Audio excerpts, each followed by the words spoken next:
Olá, bom dia, boa tarde, boa noite a vocês, meus amigos e minhas amigas, sejam todos muito bem-vindos e bem-vindas ao nosso espaço, o blog de João Maria, Andarilho Tópico Seu, blog Santo Nome, blog Vídeo Imagem e Som. Você que me acompanha de longa data, eu fico muito feliz, agradecido.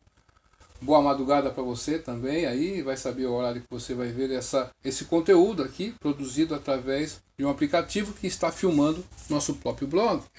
E está filmando o celular, tudo que contém na tela do celular, ele está filmando e você aí do outro lado, em qualquer lugar que você esteja, você consegue visualizar o que nós estamos passando na tela do celular. Esse é um recurso muito interessante, que eu uso há muito tempo, né? E você que lida com a educação, vale a pena pensar um pouco nesse tipo de recurso, tá bom? Dito isso aí, deixa eu mandar um grande beijo para minha mãe todas as vidas, um beijão para meu amado filho Emmanuel, para o pai de montão. Hoje, aniversário do Niver, né? Do meu amado filho. Eu sou muito abençoado, né, hoje, de tê-lo como filho, né? Eu agradeço a Deus e eu sou chamado de pai por causa dele, né? E eu posso me dirigir a filho, meu filho. É um privilégio, uma oportunidade. Eu sou muito grato a Deus por me dar essa oportunidade de ser pai, né? Eu fico muito feliz por isso e tê-lo como filho, então, sem palavras. Obrigado, gratidão. Deus concede isso em você. Dito isso aí, meu amigo e minha amiga, hoje, dia 10 de julho de 2024, no meu relógio são exatamente 18 horas e 22 minutos em ponto. Falamos ao vivo em definitivo da cidade de Indaiatuba, que pertence à região metropolitana de Campinas, interior do estado de São Paulo. Dito isso aí, vamos falar um pouco hoje sobre um assunto que quem acompanha o canal mesmo, né, há muitos anos, quem me conhece do front, do corpo a corpo, do pessoa a pessoa aí, há 32 anos, pessoas que me conhecem há 25 anos ali do Yahoo Respostas lá do YouTube, do Yahoo Respostas. E também do Yahoo Groups, do e-mail, há mais de 25 anos ali, do blogger, há 16 anos que nós estamos produzindo conteúdo para o blogger. Nós temos um blogger, um blog, né? E 16 anos produzindo conteúdo para o YouTube. Sem contar os podcasts aí, que a gente já fez no SoundCloud, a gente já fez no Podomatic, onde nós começamos em 2010, tá certo? Depois a gente foi para o SoundCloud, ainda tem... Nessas duas plataformas ainda eu tenho conteúdo ali. Eu acho que eu vou tirar aqueles conteúdos que estão ali e vou jogar no Spotify Podcasts. Aí libere espaço ali, porque nessas plataformas que eu citei é gratuito até você chegar numa quantia. Chegou naquela quantia, você tem que ir para a versão Pro. Então eu vou retirar essas podcasts antigas que eu tenho lá e vou colocar, né, no Spotify Podcasts. Aí, de repente, a gente volta a produzir conteúdo por lá. Obrigado a você que participa, que inscreveu-se no nosso canal recentemente. Dá um like se você quiser, dá um dislike. Ô João Maria, eu vou dar um dislike. Então dê o dislike, tá tranquilo, né? Eu não me preocupo com essa questão do like e dislike. É você que vê o conteúdo e vê, tá bom? E dentro dessa questão de conteúdo, nós temos um assunto que é o sistema, o estamento burocrático no Brasil. As instituições, eu fiz um desenho, tá na tela aqui, ó. Vocês estão vendo na tela aqui, ó, né? Vamos pegar nosso pincel digital aqui para a gente poder ir falando e discorrendo sobre essa questão. Aqui, nesse desenho que eu fiz, tem vários balões aqui, tá vendo? Ó? Né? O sistema de controle do Estado. Então, o Estado, o aparato estatal e suas instituições, como elas foram concebidas, e mesmo a Constituição da República Federativa do Brasil, não representa os anseios de uma pessoa que tem uma visão conservadora de mundo e uma visão liberal na economia. Não o representa. Infelizmente, essa é a realidade. Então você, meu amigo e minha amiga, que é conservador aí, que é de direita, que é liberal aí, você tem que pôr uma coisa em mente. Essas instituições que aí estão, como que alguém pode ser contra a educação? Não é verdade? A gente não vai ser contra a educação, a gente não vai ser contra as leis trabalhistas, a gente não vai ser contra as empresas estatais aí, a gente não vai ser contra a cultura, a gente não vai ser contra as agências reguladoras, a gente não é contra a saúde, a gente não é contra a previdência, a gente não é contra assistencialismo, a gente não é contra nada disso aqui. Só que esse aparato aí, essas instituições, elas foram feitas no molde para aprisionar a gente. E também para ecoar muito dinheiro.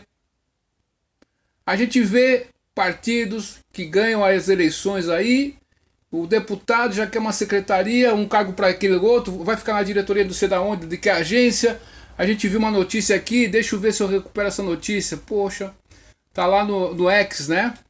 Vamos ver se a gente recupera essa notícia aqui, ó. Que o presidente da Anvisa, né? Ser o presidente de uma dessas questões aí, viajou não sei quantos dias, ficou em viagem, pô. Tá cuidando da segurança? Tá cuidando da instituição? Não tá cuidando da instituição. Então, eu quero educação de qualidade. Beleza, eu também quero educação de qualidade para todo mundo aqui. Aí qual que é a alternativa? Mais dinheiro para educação. Aí você põe mais dinheiro nessas instituições aqui, onde vai fluir dinheiro para todo lado. O esquema federalista no Brasil não funciona. Os estados teriam que ter autonomia e independência de fato. E os municípios a mesma coisa. Você tem lá os recursos que cada estado manda para a União e o que volta para nós, né? Sem contar aqueles estados que não dão muito, mas vai muito para esses estados. Será que chega na população? Não chega na população. Esse também é um detalhe. Essa questão, esses recursos não chegam em quem precisa. Então você tem ali um escoamento de dinheiro da máquina pública que vai do cidadão, que mantém toda essa estrutura. Você vê os balões lá, a saúde. Do jeito que está, não é funcional. A educação que temos aí, né?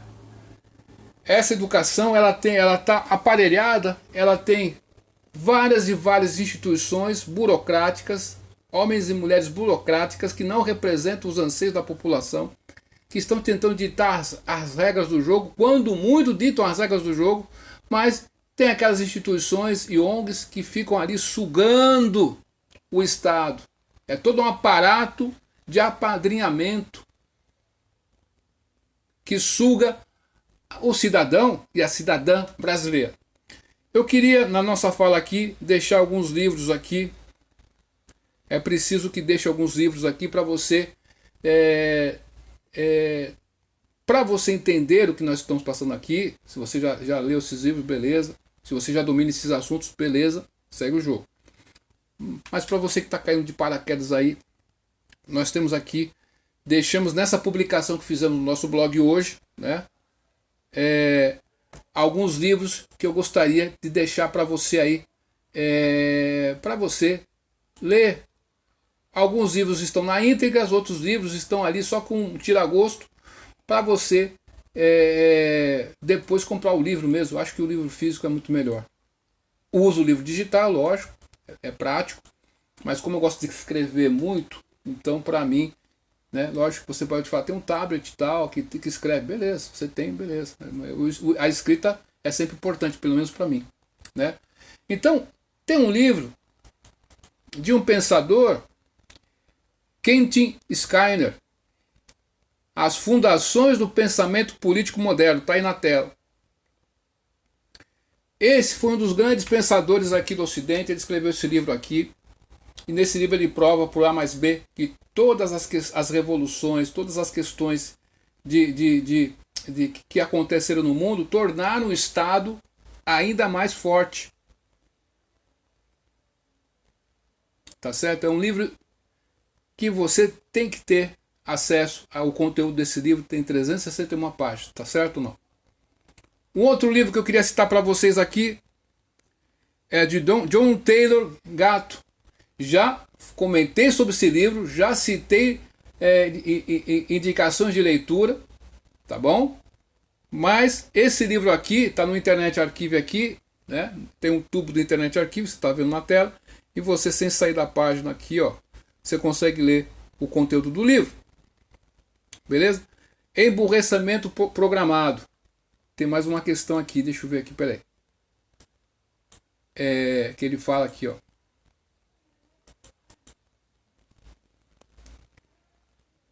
O currículo oculto da escolarização obrigatória. Então, esse livro vai falar para você, meu amigo, minha amiga, que essa educação que o Estado está te oferecendo aí, vai acontecer isso aí. Não vai te dar meios de você se libertar-se, mas você vai se tornar,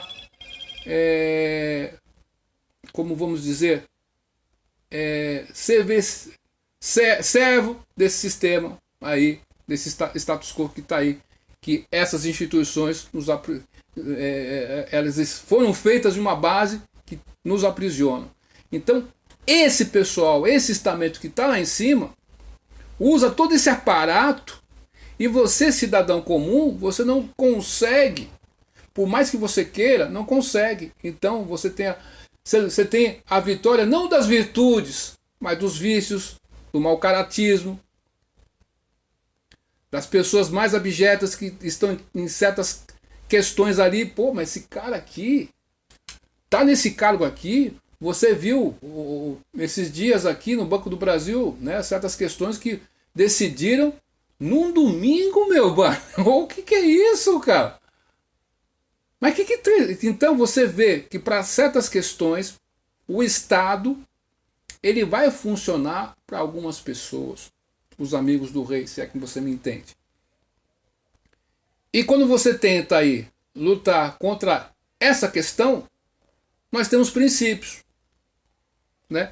Então nós temos que substituir isso que está aí por outra coisa. Eu quero educação, mas não essa aí.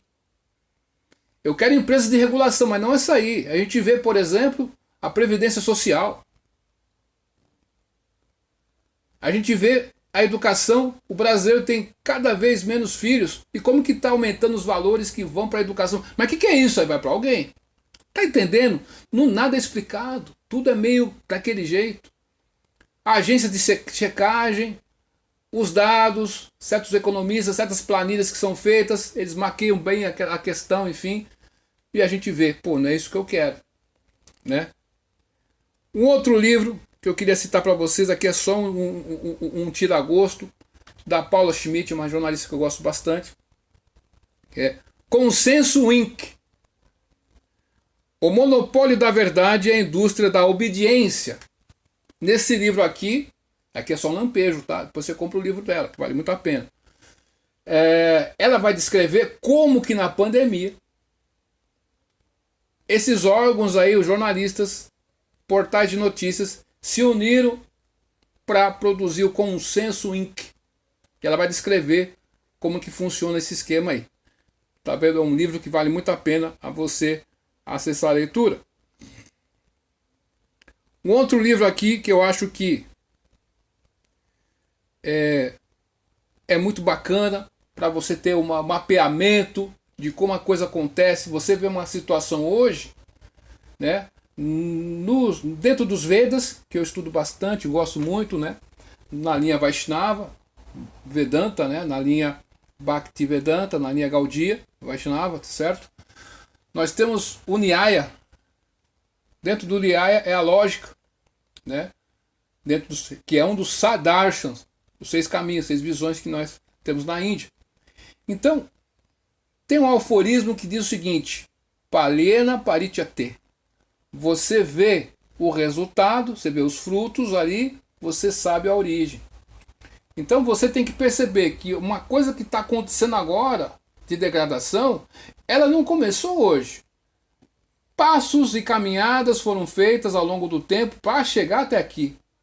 Você observar o fenômeno em ação, acontecendo ali, você não vai perceber esse fenômeno. Por isso, você tem que rastrear aquela questão que está acontecendo. Beleza ou não? E nesse livro, esse Oswald Spengler vai falar sobre essa questão. Beleza ou não?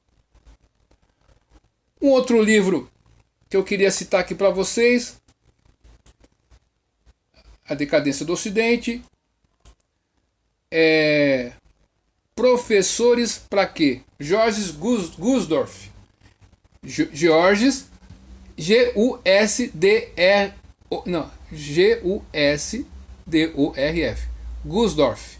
Georges Gusdorf. Professores para quê? Nesse livro aqui, ele vai mostrar o que é ser professor, como que nós perdemos de vista essa questão. E o que nós temos aí são repetidores de bordões, repetidores de chavões, né?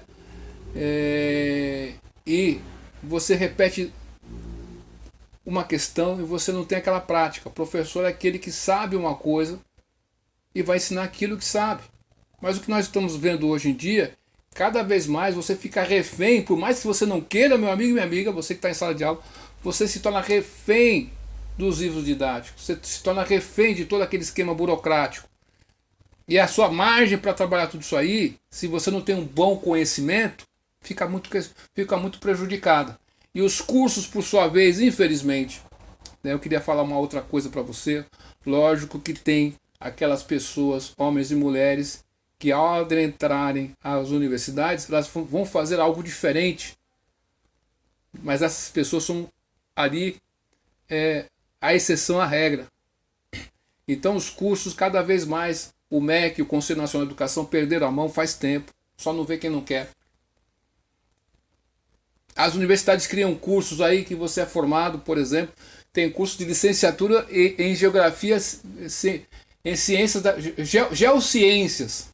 Aí você passa num concurso, a confusão feita. O pessoal está contratando licenciado em geografia e essa questão que tem na sua formação vai te atrapalhar às vezes. Até você explicar que o focinho de um pouco não é tomado, você vai perder um longo tempo.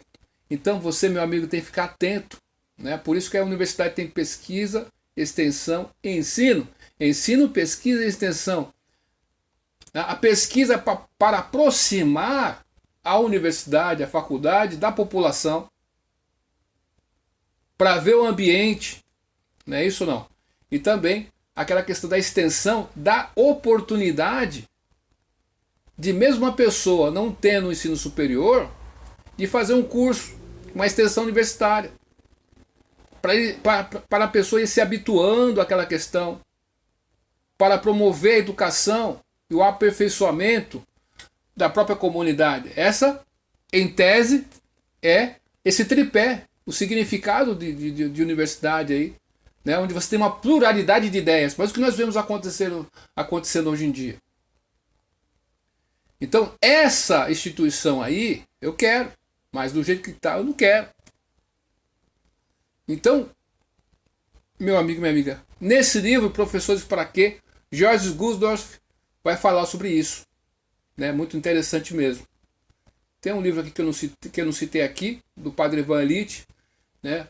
Sociedade Sem Escola, também vale muito a pena ler. Muito embora ele é esquerdista, todo mundo sabe disso, muitas pessoas não sabem, mas o que importa para nós aqui é o quê? É que no que ele está falando ali, faz todo sentido, porque ele diz assim: educação começa como? Um professor que domina um assunto, quer passar aquele assunto, se encontra com uma pessoa que queira aprender aquele assunto. Daí sai a educação. Qualquer coisa fora disso é o mundo do ensino, do que você vê por aí. Infelizmente é isso que acontece. É.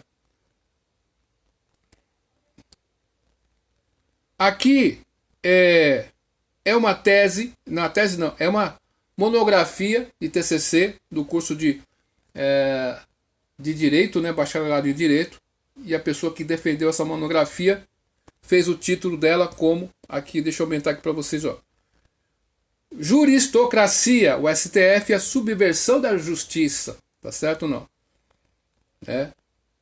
Quem deu poder para esse pessoal? Nós temos 3 poderes no Brasil, e pela covardia, a corrupção do Legislativo, do Senado ali, que é legislativo, que é a casa... a casa baixa, a casa alta, né? A casa alta é o Senado e a casa baixa ali, vamos dizer assim, é onde ficam os deputados federais, a Câmara Federal. Por causa da corrupção, a covardia desse pessoal, nós chegamos nesse estado de coisas aqui. Então, o sistema eleitoral como ele é feito no Brasil, né? As pessoas falam, você tem que escolher melhor na eleição. Beleza, mas por mais que você queira, 5% ou 6% dos deputados federais em 2018, eles conseguiram entrar pelo voto. Os outros 94% e alguma coisa, eles entraram pelo consciente eleitoral, pela coligação, por não sei o que, pela legenda, o caramba 4. Você não votou naquele camarada, mas ele está lá dentro. Por isso que eles sempre estão escolhendo pessoas que sempre têm muitos votos. Tá certo ou não?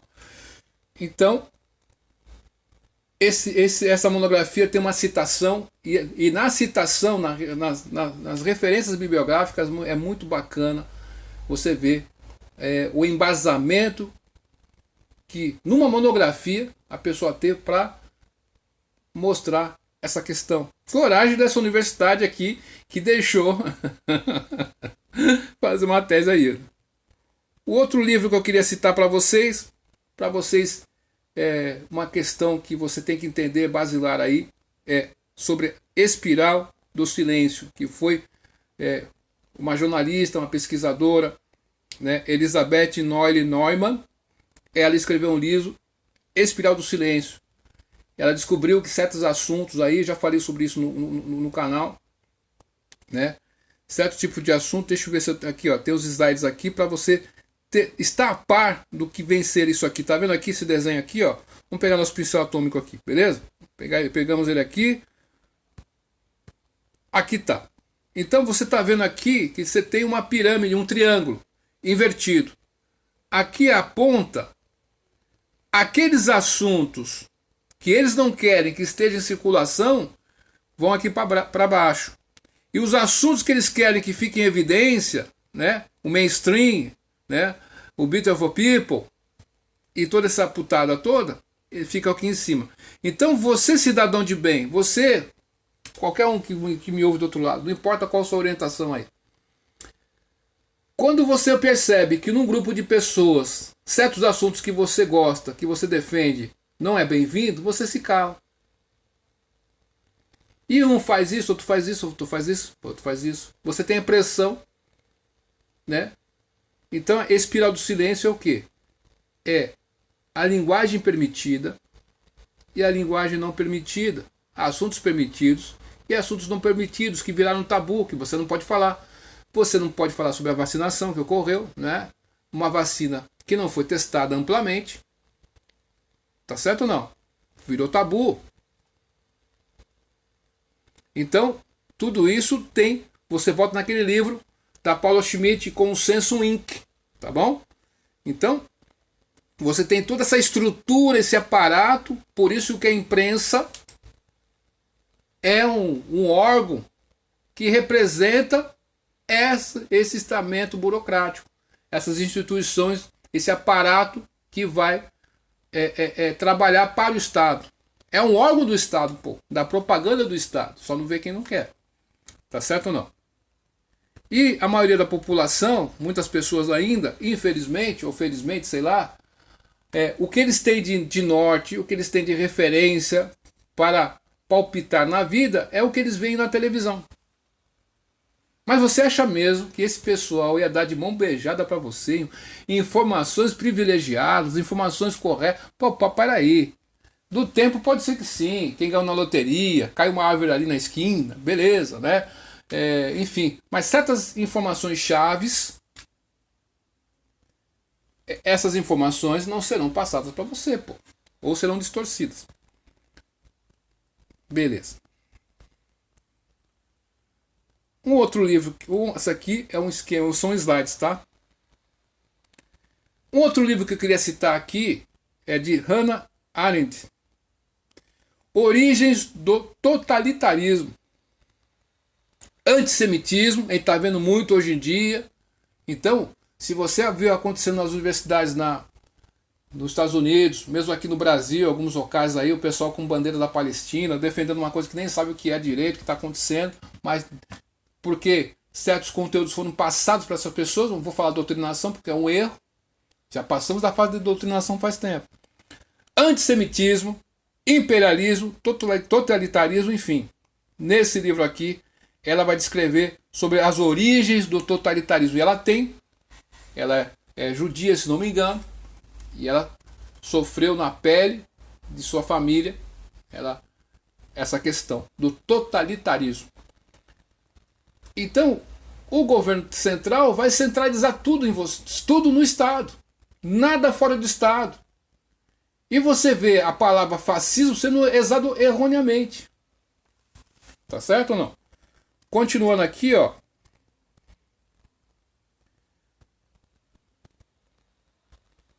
Deixa eu ver aqui, deixa eu diminuir aqui, né? Pronto. Um outro livro aqui, ó. Tem coisas que são na economia que parecem que são boas agora. Fizeram uma reforma da Previdência agora, né? Aprendam a técnica que esse pessoal usa como cortina de fumaça. Que começou a veicular na televisão, nos meios jornalísticos, essa semana passada, a semana inteira, falando: a Joias vai ser indiciado, não vai ser indiciado, tal. Você prestando atenção nisso, foi aprovado a reforma da Previdência e um monte de impostos aí que vai acontecer no seu lombo. Tá certo ou não? Então, Frédéric Bastiat foi um francês, economista, né? E ele escreveu esse livro aqui, ó, O que se vê e o que não se vê. Então tem coisas na economia que você pensa, pô, que maravilha, mas no final vai dar ruim para nós. E tudo está sinalizando que vai dar ruim para nós. Por quê? Veja só, no primeiro mandato do presidente Lula, o Brasil estava nadando de braçada, muito dinheiro entrando, um monte de coisa, né? Até que ele falou, o mundo tá, essa crise no Brasil vai ser só uma marolinha, tal. Você lembra disso? Você que acompanha um pouco mais antigo aí, que tem a minha idade aí, né? Passou dos 50, ou um pouco menos aí. O Brasil tinha muito dinheiro, então podia gastar, que tinha muito dinheiro. Mas hoje a situação em 2024 é outra, completamente diferente. Já não temos esse dinheiro todo. O mundo está enfrentando várias guerras. E o gasto do governo. O pessoal fala, pô, tá gastando muito. Mas sempre foi assim, pô. Que novidade tem, né? Do presidente, né, que está em exercício agora, que né, comanda o país, o Nine. Que surpresa para quem isso aí? Mas tá viajando muito, mas ele viajava no passado, só que tinha muito mais dinheiro. E agora não tem. E aí, esse rombo vai aparecer em algum lugar. Né? A pessoa vem de fica no hotel 5 estrelas, por que não fica na embaixada? Tem que ficar no hotel 5 estrelas? Tem que levar uma comitiva de não sei de quantas pessoas, mas pelo amor de Deus. Se cada um pagar a sua passagem, tudo bem, mas quem pagou essas passagens aí? Tá certo? Então, Frédéric Bastiat ele vai falar para nós aqui nesse livro aqui, é um livro curtinho, tem 70 e poucas páginas, vai mostrar essa questão lá, né? Em 1700 ela vai cacetada. Olha a visão desse pessoal, né? Um outro livro que eu acho que é um livro tem que ser de cabeceira de muitas pessoas, meu também, né? É um livro que vai te ajudar muito. Hayek, O Caminho da Servidão. Ele estava na Europa, dominada pelo fascismo, dominada pelo comunismo ali da União Soviética e dominada pelo nazismo, né? E ele começou a observar como que as pessoas, até intelectuais, estavam aceitando certas questões. E ele descreveu esse livro num artigo. E esse artigo, né, se transformou nesse livro. E ele vai mostrando aí como que a gente chega nesse nível, né? Você lembra? Deixa eu ver. Maria Helena Chauí, deixa eu ver. Tem um vídeo dela aqui que eu queria resgatar aí. Olha só. Para ilustrar o que nós estamos falando aqui. Olá, bom dia, boa tarde, boa noite a vocês, meus amigos, minhas amigas, sejam todos muito bem-vindos e bem-vindas ao nosso espaço. Bem, eu estou aqui no meu canal agora, no YouTube, logo que você abre ele, você tem essa questão aqui, deixa eu ver aqui, ó. no YouTube aqui, ó.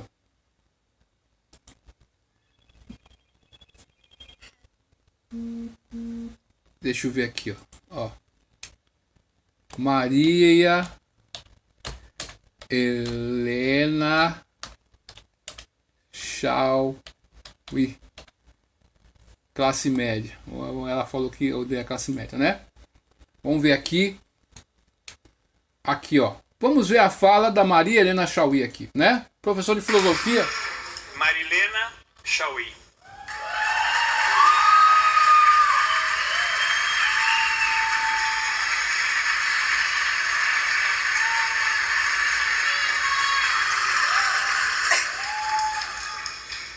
Eu vou falar num tom que não é o meu, porque eu tô com uma gripe do cão e se eu falar no meu tom eu vou tossir feito uma louca. Então vou falar numa voz que não é minha e que me desgosta muito, mas é a voz que sobrou.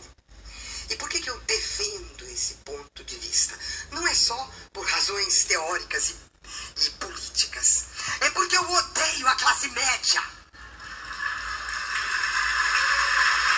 A classe média é o atraso de vida. A classe média é estupidez. É o que tem de reacionário, conservador, ignorante, petulante, arrogante, terrorista. É uma coisa fora do comum a classe média.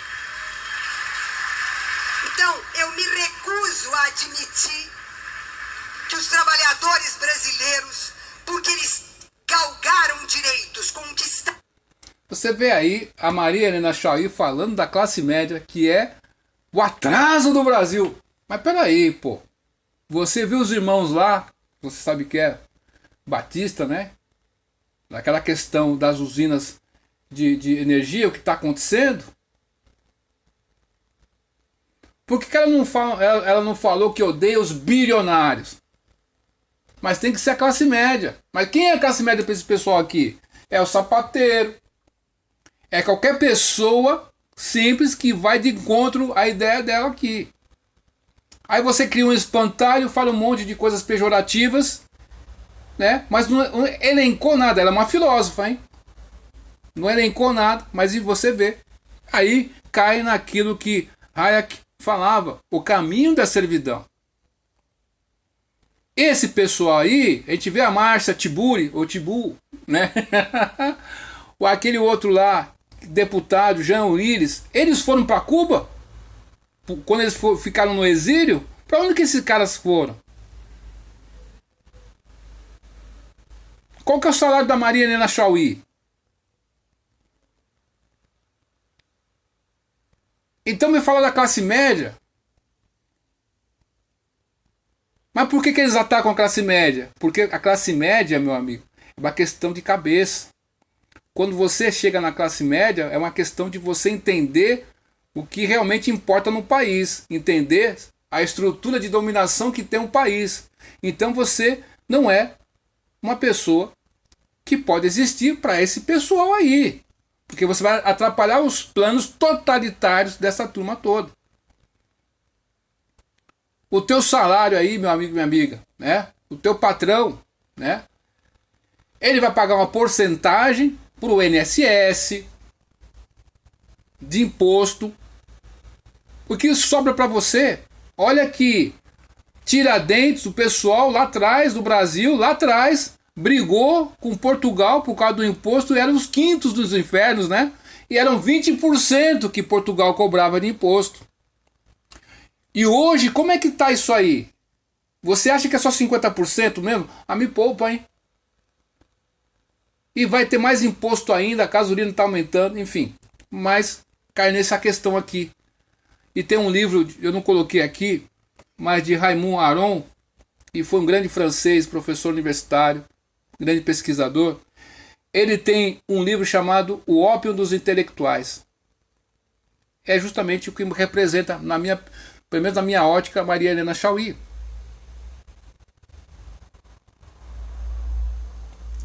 Tá certo? O ópio dos intelectuais. Como que esse pessoal adere àquelas questões totalitárias de esquerda? Então, para esse pessoal, aí vale tudo, né? Mas enfim. Um outro livro aqui que eu queria citar para vocês aqui, ó. Deixa eu tirar isso aqui, ó. Pronto. É um artigo científico que eu estou fazendo uma leitura. Já chegamos no 5º capítulo. Só falta um capítulo só. E depois a gente vai citar as referências, tá certo? Construtivismo e alfabetização. Um casamento que não deu certo. E nesse artigo científico aqui, o autor, João Oliveira, né? Batista Oliveira, que tem um instituto chamado Alfabeto, que tem trazido contribuições significativas da livre iniciativa para a educação, ajudado muitas prefeituras que emprestam seus serviços ali, dando uma mudança significativa, né, na alfabetização, no letramento dos alunos ali. Enfim. Então, meu amigo e minha amiga, esse estamento burocrático aqui, que nós estamos falando aqui, ó, aqui voltando do desenho, as instituições que estão aí te aprisionam. Quando você fala de educação, saúde, mais dinheiro para educação, mais dinheiro para saúde, e onde faz coar dinheiro em qualquer local, porque o modelo que está aí é corrupto. Pode entrar qualquer governo, sair qualquer governo. As estruturas não fazem com que o Brasil ande. Estão todas aparelhadas, inchadas de pessoas. Né? A gente vê o MEC, pô, ué, tem o MEC, Conselho Nacional de Educação, tem o SEDES, tem não sei o quê, tem os Conselhos Estaduais de Educação, tem o SEDUC. Parece que, cara, não tava bom só ter o SEDUC, cada cidade aí, tá tudo certo, mas caramba, para quem tem todo esse pessoal todo? É cabide de emprego, para minha concepção. Mas se você é um funcionário desses departamentos e está aí, eu compreendo, eu sou um funcionário, tá bom. Não estou falando de você, estou falando dos cabeções lá em cima, que tem altos salários aí também. Como é que fica isso aí? Né? Você votou em algum ministro aí para fazer o que fez aqui no Brasil? Não. Você que é advogado e você vê o que está acontecendo juridicamente no Brasil, está correto? Pergunto. Então o direito aí, né, é a defesa que o cidadão comum tem perante ao Estado, que é muito grande, pô. Então quando você vê que a justiça está aparelhada e a justiça ela já não é escrava das leis, né? Por quê? O que acontece? Numa sociedade democrática, o meu direito, a minha liberdade acaba onde começa a sua liberdade. E quando nós fazemos leis, e quem faz as leis é o legislativo, junto com o Senado, então você vai estabelecer regras que todo mundo vai ter que seguir. Mas quando você observa que a população inteira tem que seguir certas regras e alguns iluminados não precisam seguir aquelas regras, você não vive mais um Estado democrático de direito. Se você não entender isso aqui, você pode dar o nome que você quiser. O Brasil já não é mais um Estado democrático de direito pleno. Não é mais, é relativo já. Pessoas que não têm foro privilegiado, vou tocar nessa tecla aí, né? Você vê a Polícia Federal, né, como tá agindo, até come, fala assim, cara, esses caras são da Polícia Federal mesmo. Pô, nem fazer uma investigação direito que não consegue fazer. Até escrita, pô. Pô, mas que. Onde você aprendeu a língua portuguesa? Mas que tá. Esse documento tá feio, pô. Tá ridículo isso aí. Acentue corretamente as palavras, né?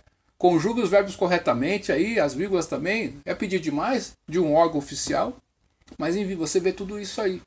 Então é aquilo que falamos. Você tem uma estrutura de instituições, tá certo? Que do jeito que estão, sempre estão colapsando. A Previdência Social aí, sempre colapsando. Por quê? Porque alguém... eu lembro que em Americana tem a Meriprev, que é a Previdência dos funcionários públicos de Americana. Então, quando os funcionários públicos de Americana, que seguem o regime estatutário, quando eles aposentam, eles recebem pela Meriprev, que é a previdência privada deles lá. roubaram a Ameripef. A Postales, eu lembro quando a minha madre todas as vidas trabalhava no Correios, né? A Postales, que é esse órgão para que o funcionário público do Correios lá, né, aposentasse ali, o que acontece? O pessoal passou a mão naquilo ali tudo, meu filho. E na Previdência Social aí? Você vê cortes sendo feitos ali, você vê e observa que cada vez menos pessoas querem entrar, contribuir com a Previdência, né? E aí você vê que é um esquema de pirâmide. Que vai dar isso? Vai ruir. Por isso que vira e mexe, entra governo, sai governo, você vê nesse negócio da reforma da Previdência. Por quê? Para colher mais dinheiro para essa putada toda. Então, o governo tem instituições inchadas de pessoas,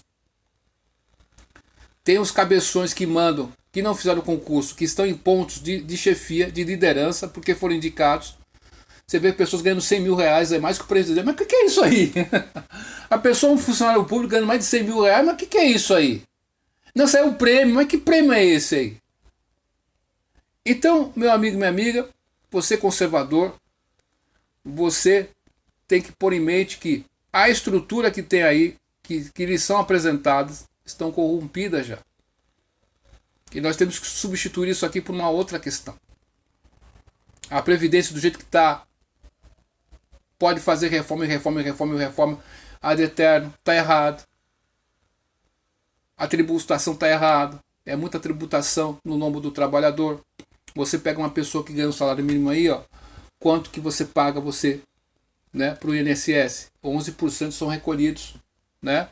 E o patrão paga uma outra parte.